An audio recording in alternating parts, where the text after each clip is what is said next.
So yun guys, good morning. So mag-last lap na tayo mga kalapatids ng Funrise 1. At kumpleto naman yung mga ibon natin. Hindi na tayo nakapag-vlog kanina dahil may ilap yung mga ibon. Sobrang ilap, ayaw pumasok. Kunting salita lang mga kalapatids, parang nabibigla sila. Hindi kasi dumadapo dito sa trapdoor, tapos wala na yung harang dito sa ano. Kaya hindi bale, papa-repair natin to kapag medyo okay na ang panahon. Panay kasi ang ulan dito. Ngayon lang ulit gumanda yung ano, sikat ng araw.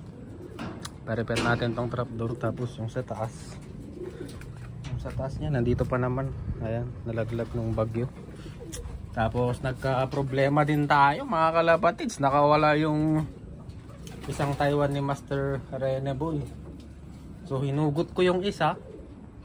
Ang problema lang dun sa isa ay reserve na din kasi ayun yung free na ibibigay natin. Maganda din kasi itong free. Ayan, yung ibon na yan, cup.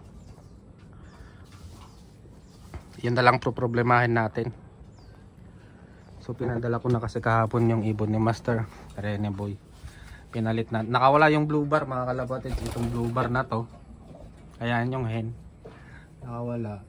Sumuksok dun sa ano, sa pinag-uupenan natin ng lagayan ng Taiwan. Sumuksok siya doon since ano kasi nagpapares sila, pares na, gustong mangitlog. Kaya lang hindi ko nalagyan ng pugaran. Naghahanap sila ng ano, ng magandang mailatag doon sa mating. So ayun, nakasuksok mga kalapatids yung ibon, nakawala.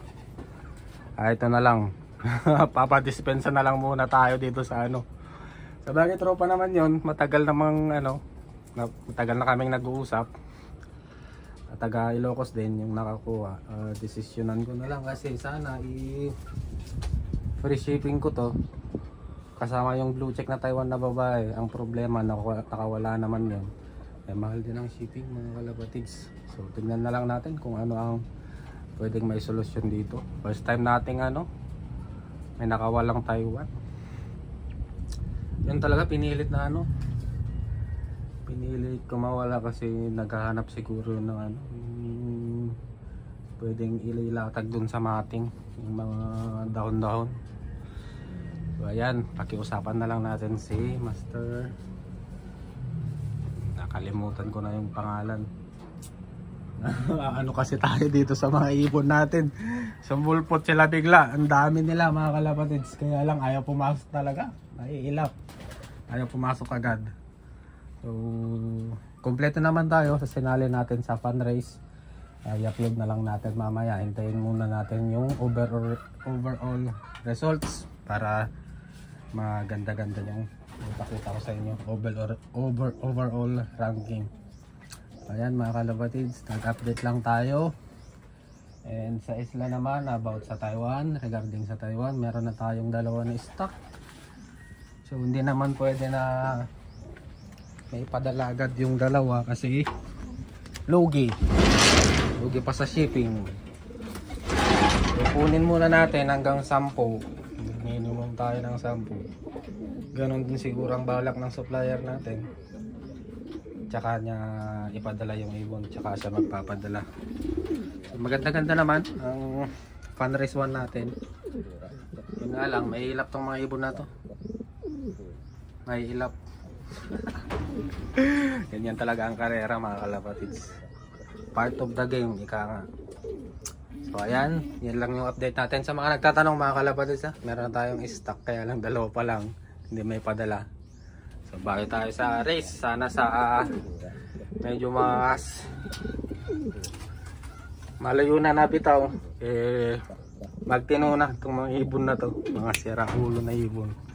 Ayan, territorial pa naman to, kaya lang kapag nasa labas at nagsasabay-sabay sila, ala na, naghahabol na mga kalapatids, hinahabol niya yung mga dumadating na mga ibon. So sa 100 days natin, ang kapatid nito ay ulelat. Ayan mga kalapatids, kung sino ba yung maliit, siya pa yung maayos ang nililipad. Ayan, mukhang netoy pa. Ayan, yung kak, ang ganda ng katawan, bulto yung katawan ng kak. Wala pa hanggang ngayon.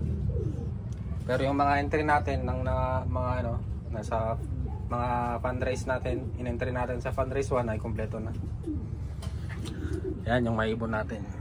163 kilometers kami nag-last lap ng fundraise 1. Hindi ko lang alam kung mag fundraise 2 pa kami or rekta na kami sa race proper. So yan muna mga kalapatids ang update natin para sa mga nagtatanong ng mga Taiwans. Yan, karating lang ng mga ibon natin. Ayan, maganda naman, hindi sila stress. Ito lang mga 100 days. 100 days to.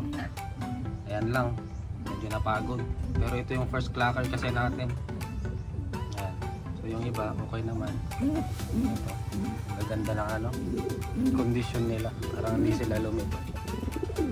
Lalo na to, yung second overall na CJ. Ayan, pig na pig yung mga ibon. Ayan, hanggang dito na lang muna guys. Bye bye.